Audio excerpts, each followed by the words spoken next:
be introducing them in no particular order. We'll be starting with a consultant dermatologist and associate professor in the College of Medicine, University of Lagos. She has over 15 years experience in this field. Ladies and gentlemen, can we welcome up stage Dr. Aisha Omolara Akinkugbe. Please let's keep clapping. Dr. Aisha Omolara Akinkugbe. Any of the seats? Any? Great. Thank you. Joining us in the panel session is, I like to call her a very social media savvy dermatologist. She's a consultant physician, dermatologist, and genitourinary specialist at the Lagos University Teaching Hospital. She's also a senior lecturer and clinical researcher at the College of Medicine, University of Lagos. Woo. Dr. Erere Otrofanoe. She can pass for a Gen Z dermatologist if you're not careful. Thank you so much for joining us this afternoon.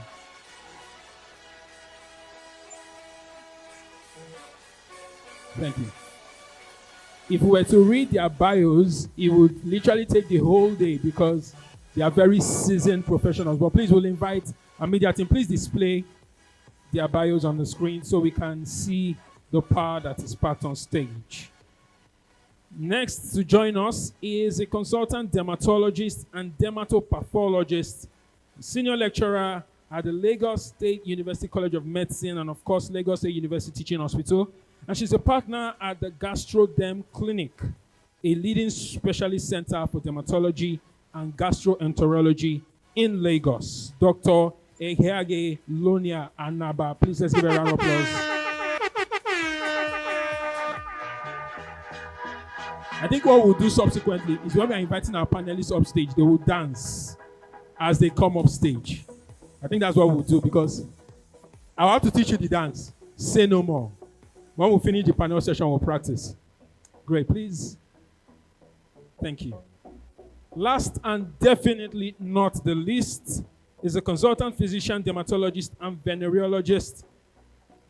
And of course, the Deputy Clinical Director, Clinical Services and Training at the General Hospital, Lagos Island, a position that underscores our commitment to maintaining high standards in both medical education and patient outcomes.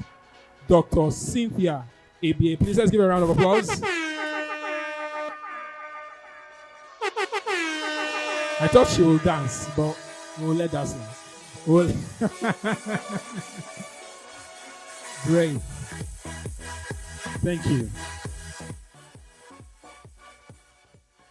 Your mics are behind you, and they are all on. So please feel free to use as you deem fit. As I said, we'll be talking about from clinic to camera, dermatology in the digital age. And let me just say that I am indeed very honored to be moderating this panel. I passed through at least 3 of the 4 panelists on the panel. You can clap.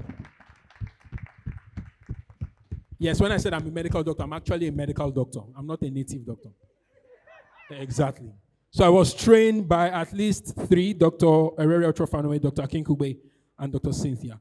I didn't get to meet Dr. Naba. I didn't pass through last. So, and I know them on a certain level that when it comes to excellence in the work, when it comes to moving the industry, these women here are some of the leading voices that you will find. So please, can we celebrate them once again? Okay, so let's go straight into it. Since we are talking about dermatology and the digital age, my first question will be, are you active on social media? Yes. Yeah, I think it's working. Yes, I would say yes, definitely. Give us your social media handle so they will follow you and check you out. Let's start. Since we are talking about social media. Just in case we're being caught out in the line, right? At Dr._sign. Dr._sign. Dr._SYE. Yeah. In case you want to, please, consultation is not free. There's no consultation. Oh, there's no consultation. Yeah. No, I'm just saying, in case they reach out to you via the DM, they will pay. And I'm your They manager. will come to the clinic. I will collect the money on There your you behalf. go. So Doctor underscore SYE, in case you want to follow her on social media. Dr. Anaba, you active on social media? Okay, not really, but my clinic is on social media. I personally know. Please, can we fix the mics? It seems to be freezing. So you said your Personally, no, but my clinic is. So that's at the Gastrodem Clinic. That's all. the Gastrodem Clinic, no underscore. Great. Dr. Kinkube, your mic is working, I believe. Or do you want to give them this mic? Okay. So we'll use. Okay, yes. Great. I am active on social media. Okay. Not very, but I am trying. And it's Akinkugbe Ayesha. Akinkube Aisha. The Aisha is AYESHA. Great. And of course, Dr. Cynthia. I try. I am active on social media, and the handle is Dema Lagos. Dema Lagos. I asked because, apart from the fact that you should actually follow them, it's also the first question. How is it practicing dermatology at such a time as this, where we have what I would call a democratization of information? What that means is information literally is everywhere. Unlike those days where dermatologists, since that's what we're talking about here, were like the gatekeepers of information as regards skin health. Now, everybody goes on TikTok and there is someone talking about what you talk about. What's that experience been like? Let's start with Dr. Otrofano. Okay, thank you very much, and hello everyone. Welcome to Skinovation 2.0. Hi, user. Right. It's an important conversation to have, for certain. And I like the word you used, democratization. The democracy that we all seemingly want can actually be a problem, because if you are free, seemingly to do what it is you want to do, and nobody is sort of guarding you, then chances of you doing the wrong thing is high. And I think that is probably what is going on now. That in one breath, it is good that everything is out there. In another breath, and in a more worrisome breath, we are not certain who is giving authentic information and how best to check or checkmate them, as the case may be. So in this current era, where we have dermatologists and what we generally call our senior colleagues, in parentheses, and the senior colleagues, not in a bad way, people who have heard some information, maybe passed down from their parents or their mothers or their friends, or even trado medical people, and they're putting information out there. I think where we come in, and when I say we, the trained medical doctors who are the dermatologists, I think where we come in is to be the trust, as it were. I think your first question, where we all kind of said we are there but not too active, tells the true story. That we are in the space, but if we are not actively in the space, then a lot of shenanigans will fall into place. So I think we need to come in a little bit more to put it out there, so that it's not lack of information, but the right information. For those who really want to check for it, they will find it. However, we're also busy in the clinics. And that's why you hear the same story. We are on there because we know the importance of being there in this current dispensation.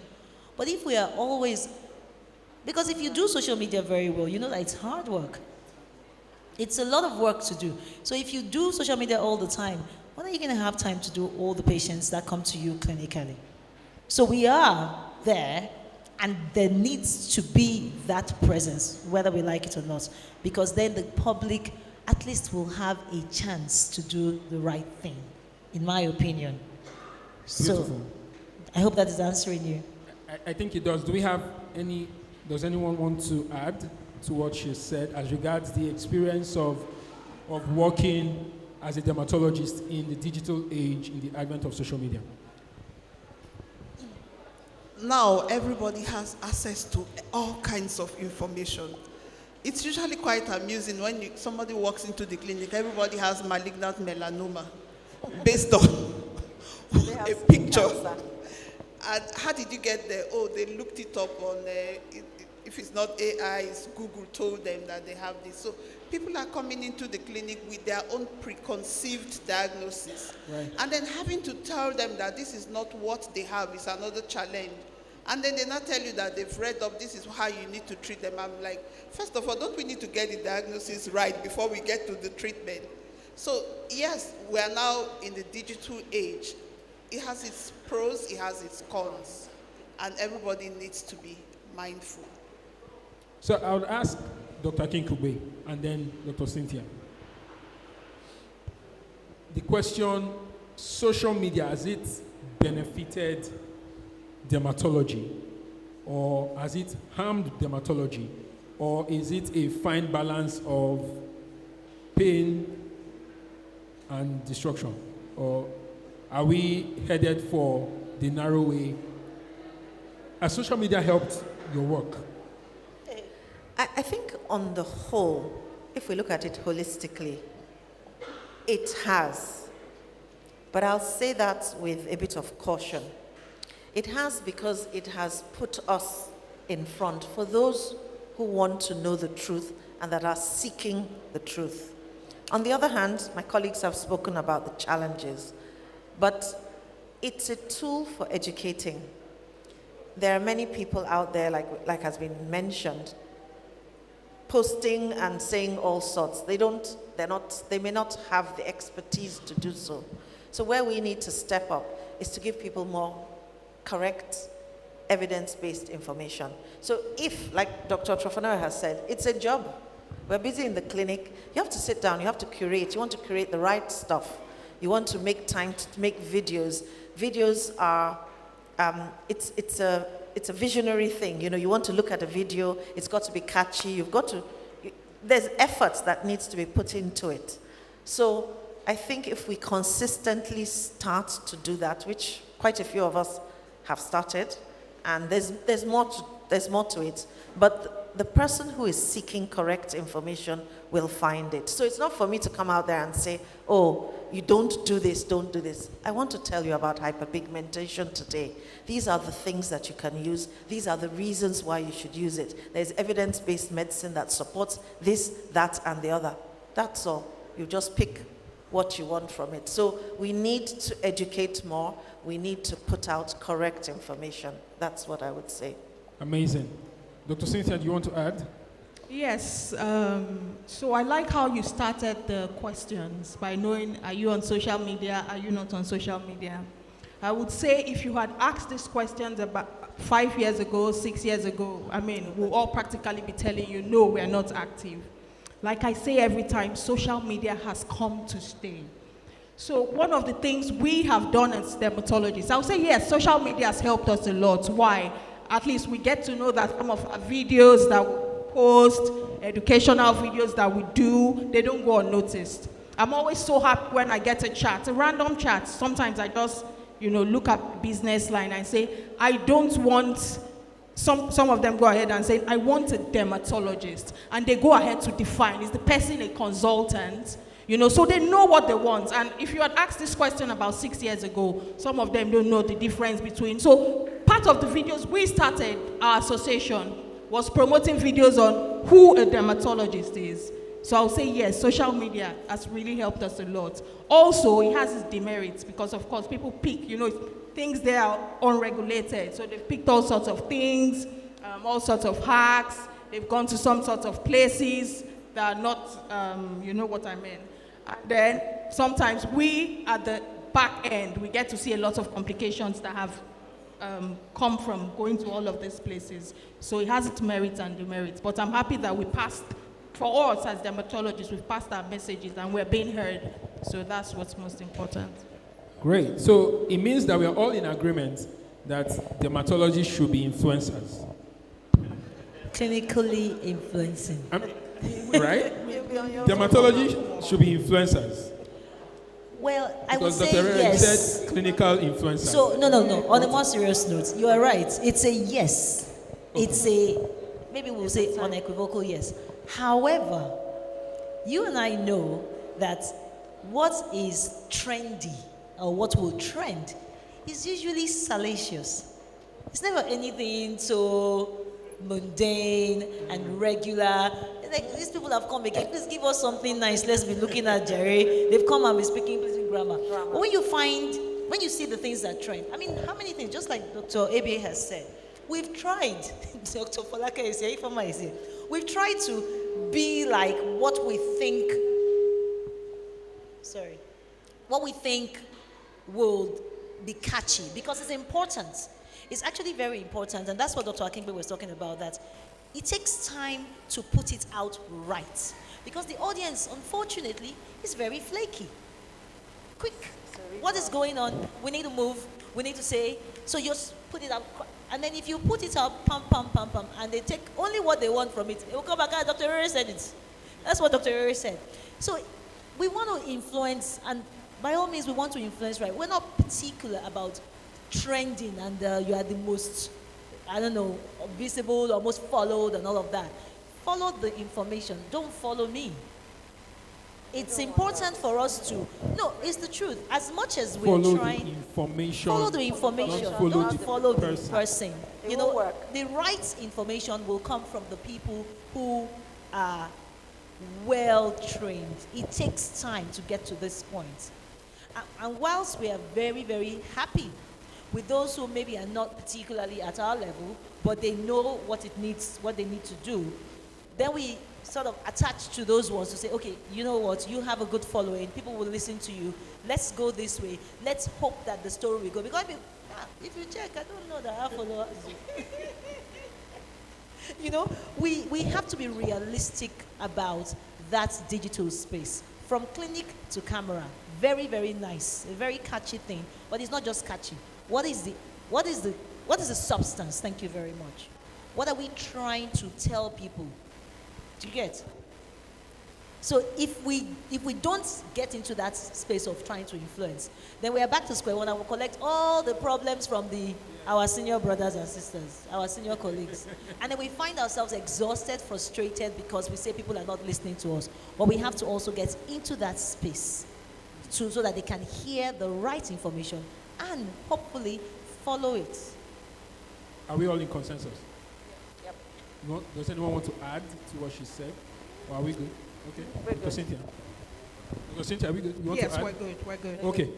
So this question, before I bring it to the honorable floor, I want to ask, because if you're in this room, you're most likely a skincare person. At some point, you're in the ecosystem somehow. And I know we also have skincare lovers here. If you are here and you have been misled by a wrong information on TikTok, Instagram, social, can you wave? It's a safe space, I promise you. We will not leak your secret. This is not the generation. Anyone who you have, if you have been misled by that information and it's affected your skin negatively, can you wave? Great. And I'm asking this because one of the biggest problems that we are dealing with, and we've all agreed, with social media is misinformation. And apply the wrong information, it can just be the difference between being normal and looking somehow or somewhere else, especially with our skin. Our skin is literally our selling point for a lot of people. So how do we, if you were to, in one bullet point for each panelist, how can you advise, I know we started talking about it, but how can we advise someone seated to deal with that misinformation? Because it's everywhere. And unfortunately, sometimes we are not even quick to pick it. It comes in a very, very subtle very salacious, it looks cute until you appear on Friday at the Lutz Dermatology Clinic with problems. So how can we advise, from your expert point of view, to know how to sift the good information from the wrong one? Dr. Naba. Basically, yes, we've talked about misinformation. We didn't talk about should I say mispicturing? Yes, because you take pictures, and what do you put out? You put out the best. So maybe you've treated 10 people, 9 of them, they've gone south. You're going to put out only the one that is good, and that's what people are going to see. And everybody comes around, I want to have that. What about the other 9 people? So basically, the thing is to educate. Put out the truth there. So anybody who wants the truth will read it and will realize that this is correct. In this digitally active age, if you even go out and say, oh, what you said is wrong, you have a backlash. Even the people you want to save will be after your life. So there's no point going through that. So all you need to do is, what is correct? Write out what is correct, and whatever that procedure, whatever it is, write out the risks and the merits of it. So somebody can say, okay, if I do this, this is likely going to happen to me. This is going to be the outcome. And if you do know whoever put it out there, another thing is to reach out to the person, and maybe that person does not even realize that what they put out is wrong. They may actually think that they are saying or doing the right thing. Then you can educate that person so that way we gradually change the narrative. Great. Dr. Akinkugbe? I think there's not much to add in particular to what you've asked. It's about giving the right information. So they need to sift through it. But if the correct information is out there, people will seek it. Unfortunately... How do they know? You know the correct information because you're in this space. A random Gen Z skincare person might not know. So how do they know that this is the right information? Is it on the basis of who is putting it out? Sorry, just to verify who the information is coming from. It's very important. For instance, if you were to look for a doctor, I always tell people, research your doctor, who know who the doctor is. For example, if Dr. Akinkugbe puts an information out there, I'm almost sure, so you need to verify, not just a random person coming out and putting up all sorts of information. More like it. Okay, but apart from the verification part, like I mentioned earlier, it's curating, spending time. If I sit down, I can think about what I would like to tell people. I don't have the time. We have to be in the clinic. So it's that, doing it. When I'm watching some things, I know the counter response that I would give. But it's either I sit down and do that and leave clinical work, or I face that. For instance, all you have to do is just put a catchy phrase, and that's it. And then you turn the narrative so people come your way. So I think that we have started, and like we mentioned, Dr. Cole is here. We have a couple of other doctors that are already doing that, or dermatologists as well. We just need to keep doing it, keep tweaking it, but make it catchy, because it has to sell. If it's not, their eyes are not seeing anything medical or whatever. So you have to put something that will be catchy, and then they go there, and then it goes viral, as they say. Dr. Let me just capture what everybody has said by these keywords. Silence is not neutral. When dermatologists don't speak, misinformation becomes the loudest voice. Now, if we have that at the back of our mind, I think the audience probably, maybe you people or those who are listening, may need to even sort of invest, like what Dr. Akingba has said, invest in we who supposedly know. I don't use the word supposedly in a funny way. We who know, and find how to, okay, can we put this thing out there? I know Dr. Fola does things like that with arts. Sometimes we speak the noise. But the real issue is that we're beginning to think that people don't really want to hear the truth.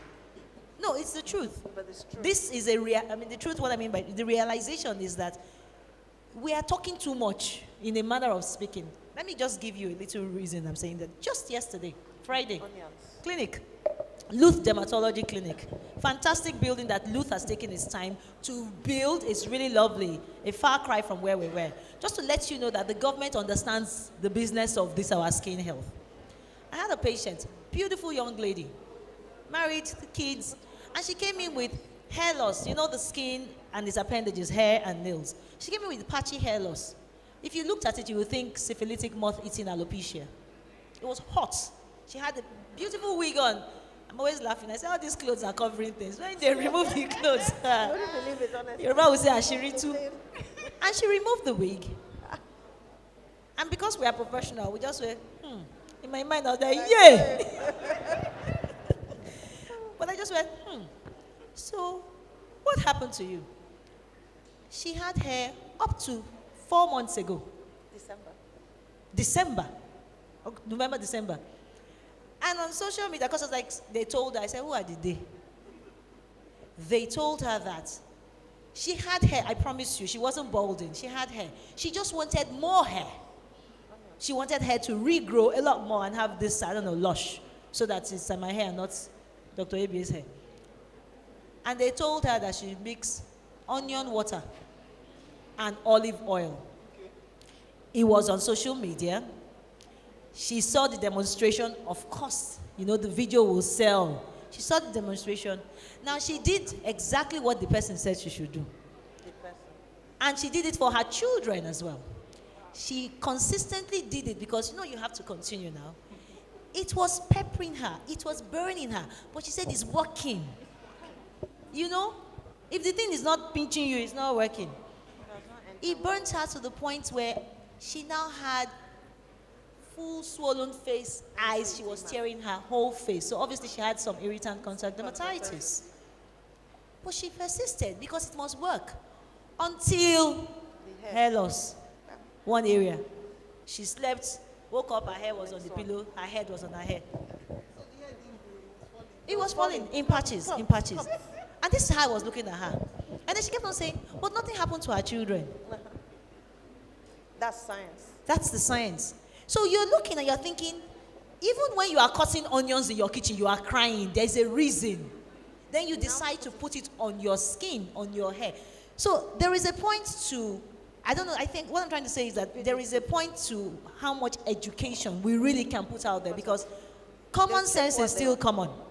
And what they want to do, they will do. Because your method is slow and not fancy and not going to trend. I don't know how else to say it, but that's fast-paced. Now. Make me yellow. Not yellow, yellow. Please, can we appreciate our panelists so far? We're going to be rounding off this session. I mean, there's no way we have, just so you know, to put the years of experience on this panel together. We are talking about almost 100 years. Combined.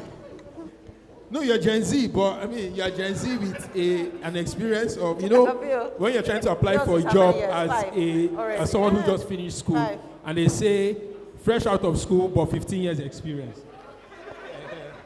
So you're Gen Z, but you have quite the experience. And there is no way we'll have you on this panel and will not address some common dermatology issues. Since we are talking about putting out the right information, it's just fair that we'll do it here. So I want to ask, probably direct this to you, Dr. Kinkugbe. Why is hyperpigmentation so common? Do we all agree? You want to hear about hyperpigmentation, right? Dr. Kinkugbe, they want to hear you. Okay. Why is it so common? It's common because of who we are, our own genetic makeup. We don't have, you know, you have various cadres of, well, let's put it Fitzpatrick. So even on this, that maybe two of us are a bit light here, then three of you don't, you know, you have different shades, okay, different grades. But with skin of color, for us, we have patches and darker patches, hyperpigmentation much more easily. That's why you have people, when we have acne, you have post-inflammatory hyperpigmentation. You won't find that in the Caucasian skin. You won't find that in even those that are a bit mixed. But in skin of color, that's the darker shades, we pigment more. And that is why it's a big problem. It's one of the most, in fact, it's the top most clinical presentation, top 3 worldwide, particularly in areas where you now have, in America and Europe, you have a lot of people that have emigrated, you have a lot of people that are skin of color as we, use it. So that in itself is one of the reasons why people come out, and they need quick fixes. Quick fixes. Today, I can tell you, I had one spot here in the last 2-3 weeks, but I've had to, treat it consistently so that I could sort out the pigmentation. But the first thing that will happen is we will have pigmentation, and that is a problem because we're visual. Everybody is visual, and in us, it shows up more. So any little thing you do, there's pigmentation. So for me, it's very, very important for us to be aware. If we go back to social media, like Dr. Trofanoya has mentioned, people also go out there looking for information on how to get rid of spots. As we had the lady with the onion water, we also had a young lady who had Googled, and she showed me, she said, I went to Google AI. So she said she kept going and she kept going, and at the end, Google said, seek a dermatologist. Because before she got there, I said to her, so why are you here? She said, I was advised by Google to seek a dermatologist. And I'm like, so that generation, that is what they're doing. So we have to take the hyperpigmentation and give more information still. And then, like Dr. Anaba mentioned, you have the before and after pictures. What about the in-between? Not all, there's no one way to get to Obalende. There's several ways. And this way may not work.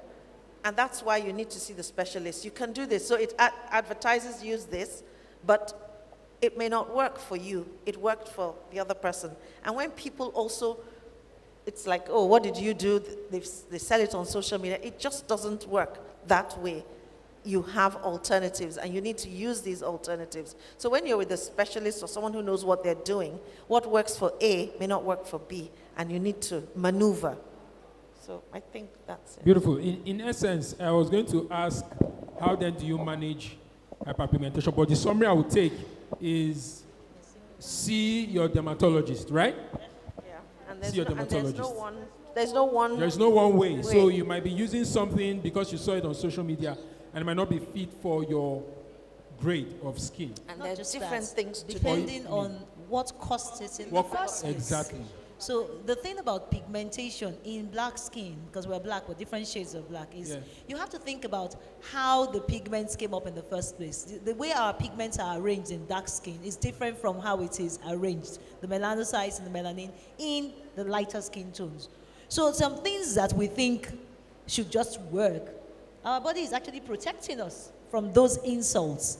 So in trying to protect you when you do have an insulted skin, sometimes I always say, your skin is very angry. I can see that the skin is angry. We are hearing what the skin is telling us. You're not seeing it. So you now have to find out what happened in the first place. Everything looks the same discolored, but each cause may be different. The very fair skin people, if you slap them, they are red. If they fall down, they are red. Do you understand? It's red, but what caused which red? And then you target it like that. So it's not just use this.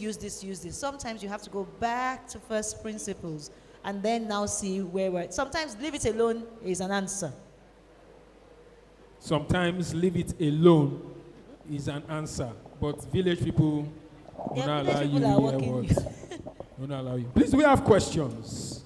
We're rounding off now. Do we have questions before we take final statements? Do we have questions?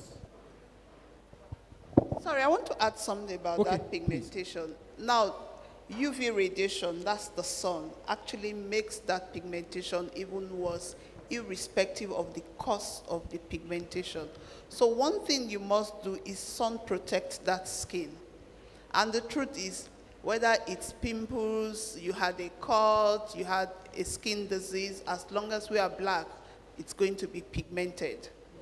But that pigmentation will sort itself out if we leave it alone and if we deliberately intervene in a correct manner. But don't just apply all kinds of things and say, I'm getting rid of your dark spots. Some of them won't go. Instead, you actually will be making it worse for the person. So what caused it is actually very important to addressing the pigmentation. Great. Okay, Dr. Cynthia. So we cannot overemphasize the importance of sun protection as well. So sun protection, we're not just talking sunscreen, wide brim hat. It's not only sunscreen. Skincare is expensive. I thought sun protection was just... So sun protection, wide brim hat, your goggles when you're going out. Also, for especially the people who have the albinos, we also encourage them, for long sleeve clothing as well. So part of the common things people ask is that, okay, do we use sunscreens when we're indoors and all of that? They don't see the importance. But we also tell them that provided you have windows, and of course you have UV rays that can penetrate through these windows, yes, you should use a sunscreen, even indoors or outdoors.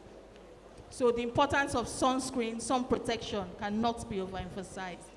One of the things I just wanted to add before we go off, we spoke about causes of hyperpigmentation, and so for some set of people, Doctor, I'm sure we all know what we're saying. Once we see them, I'll borrow Dr. Ochofanowe's words, I use it every time. We say that your skin is speaking to me, meaning that we already know. So sometimes as dermatologists, even before when you say, oh, what do you use? Oh, I use a natural body cream, blah, blah, blah. But we can see that, yes, so we can see. So for some people, we know that, yes, maybe the use of bleaching agents over time, steroids and all of that have caused it. So that's just what I wanted to add. And what they need to know is that the problem does not happen in a flash most of the time. Of course, over a long time. Great. Do we have any questions before we round off? We have 4 dermatologists on the panel. You can get free answers now. Any answers after now will be paid for.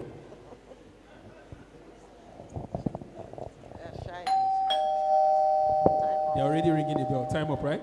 So we don't have any questions, I suppose. So, who? Okay. Please, can we have... Would you mind? Okay, there's a mic there.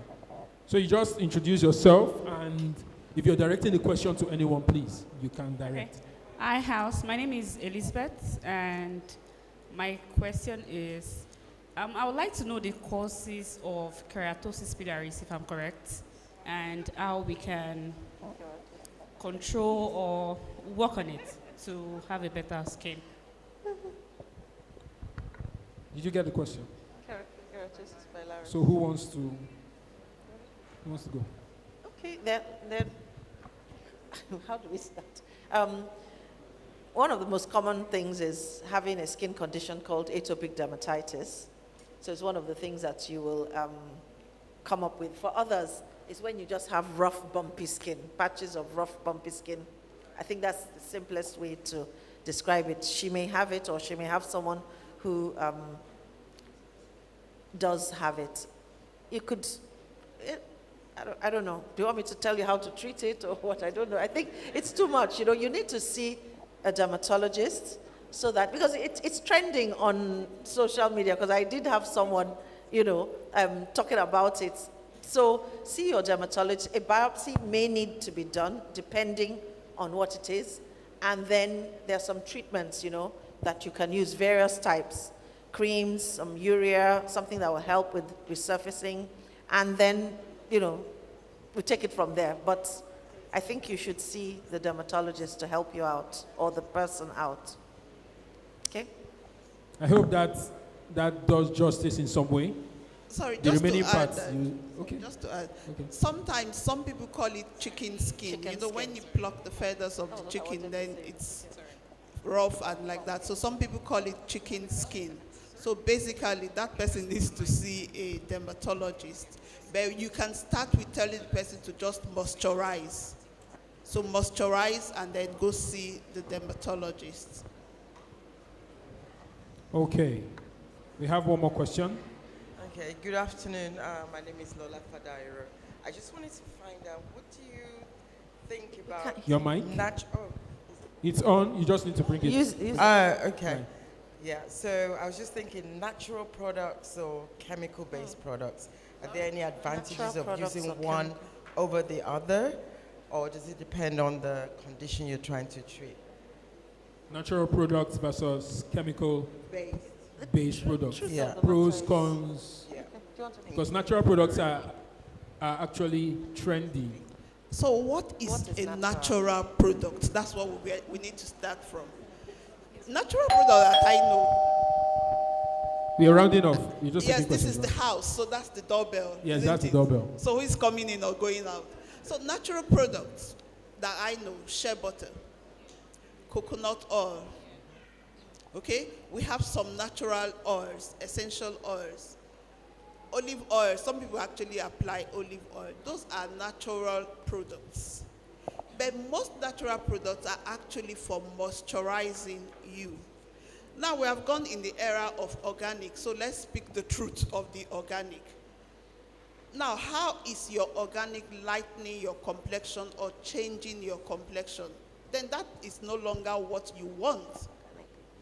So chemicals, everything is chemical. So even the newer moisturizers, that they're chemical based. They are no longer just pluck them off the tree and press out the oil. So if that's what you mean by chemical, then chemical. And the thing about the chemical ones is that they are well controlled. You know what is in there. So somebody gives you an organic cream. What is in there, you do not know. But gradually your skin color is changing. Gradually you're having stretch marks. Gradually fungal infections are coming in. So that's no longer organic, because the organic that I know is shea butter. Shea butter will not change your complexion. It will moisturize you. Coconut oil will moisturize you. So we have gone away from that. So when people are asking natural, I'm wondering what exactly is natural.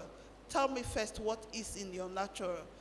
Last week I had a teenager in the clinic, acne, applying turmeric and applying all kinds of things. They are reading all kinds of things. You are applying the turmeric and making your skin photosensitive, and the next thing you are coming with a photosensitive rash. So we actually need to ask ourselves what we are doing. We do know that the skin is the most accessible organ in the human body, but we should not abuse the skin. Thank you very much. Thank you very much, Dr. Anaba. We'll just take your final statements. We're rounding off the panel. I should start with Dr. Cynthia. I'll start with Dr. Cynthia. Just in 10 seconds, if you were to... There's a question. Yes, please. Oh, okay. Grandma. I have a question, but it's mostly for aging women like us. As you're aging, you find that your face is getting darker somehow, and you're not using bleaching cream. You've never used it. But that's what you notice as you are getting on in age, especially on the sides of your face. And you just wonder what is going on. So can you please educate us, those who are in their 60s and 70s, what do we do when we notice this darkening on our faces? You want to do? So what you just talked about is actually very interesting. Dr. Thank you. Cole and I, we owe everybody a study. We've actually done a study on aging skin in blacks. Typically, as we get older, we start having pigmentary changes. Those actually come with age, okay? And that is also now compounded by sun exposure. So the truth is, as we get older, moisturize that skin better. And when the skin is better moisturized, those pigmentation or those pigmentary changes are really not that obvious. That's one. Number two, sunscreen becomes very important, or sun avoidance behavior. It's not actually a disease, so to speak. It's just a sign of getting older. But if you do want it addressed, that can also be medically addressed. But the older skin becomes actually becomes dry as we get older, and the skin is thinner. So even things that typically the thicker skin would cover, we begin to see them. So that's one of the reasons why you see those pigmentary changes. So the main thing is moisturize that skin, have a sun avoidance behavior. So Dr. Cole, we need to wake up. Yeah. Does that answer your question, ma'am? Plump. Great. So, in 10 seconds, what's that one takeaway you want to leave behind as we round off the panel session, Dr. Cynthia? Okay, so my advice for everyone is that your skin will represent you for a long time. Please take care of it. I'm sure we've spoken about different things. So we want you to take care of your skin, cleanse, moisturize, and also don't forget sun protection technique. So drink lots of water. There are so many things, but please take care of your skin. Thank you. Thank you, Dr. Kinkube.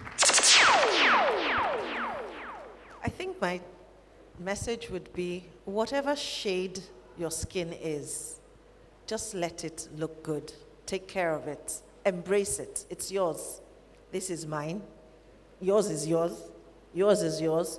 So don't try and change who you are. Instead, work on making your shade look good from head to toe, look healthy, and it will withstand anything. Thank you. Amazing. Dr. Naba. Now, the way the good Lord has made the human skin is that this human skin is actually quite forgiving. It's like that good wife who forgives you until one day that she turns around and you have to ask God, where did she come from? So we do a lot of things to the skin, and the skin renews itself, it forgives us. But we need to be careful, because once you damage that skin, you can't get it back. All we want is good quality skin, not changing our color. My skin looks very good. And people keep asking, what do you apply? When I tell them my body cream, they don't believe. They say it's not true. Mark, can you tell us? We can learn a thing or two. I can, yeah. Vaseline is never very far from me. Vaseline is not far from me, okay? And so what we need is hydrate your skin, both from in and out. Drink enough water, at least 3 liters a day. Moisturize the skin. Stay away from the sun. The fact that we are black does not mean the sun is for us. The sun will age your skin. So stay away from the sun when you don't need to be there. Sleep enough. In this our Lagos business of we are not sleeping enough, that is aging our skin. So have enough sleep. Alcohol and smoking, not so good for the skin. And then in this digital age, check the information that you're having. Don't believe everything. Scrutinize, think through things. Ask yourself, is this real? And if you are in any doubt, always look for the dermatologists. We are very much available. And there are dermatologists everywhere, both in the private sector and in the government space. So don't say there's no dermatologist. And dermatologists are different from skin experts. Last, definitely not the least, Dr. Herrera. Well, they've now said everything. Well, not everything. But in addition to all that has been said, I want to introduce you all to the concept of skinnies. You know, we talk about Chinese. Skinnies, the skin speaks. But it's those who listen, who understand the language, the dialect, and those are the experts. So when I'm talking to you and I'm saying, this is what your skin is telling me, there is a reason. So that concept of skinnies is real to those who actually are interested in taking care of that skin. So again, like I'm saying, in addition to what has been said, when you are in doubt, I'm telling all of us who are in this digital space, and we need to be more, and in parts, at the end of it all, we who are even training should be training the younger doctors who are coming up to understand what it means to be digital dermatology-wise. That's important, because I think the formal training doesn't really consider that, but we have that work, and our work is cut out for us in the curriculum. Redirect, respect the curiosity of everybody who is asking, but let's redirect the conclusion. And that redirection is who has that information. Who has that information that you can trust? Who has that information that you can use? And hopefully we will not have all the drama and the negative narrative about Nigeria being the worst in terms of all the things that are bad where the skin is concerned. Dermatology is a fantastic world. Join us. Thank you. Amazing. Can we make it more resounding?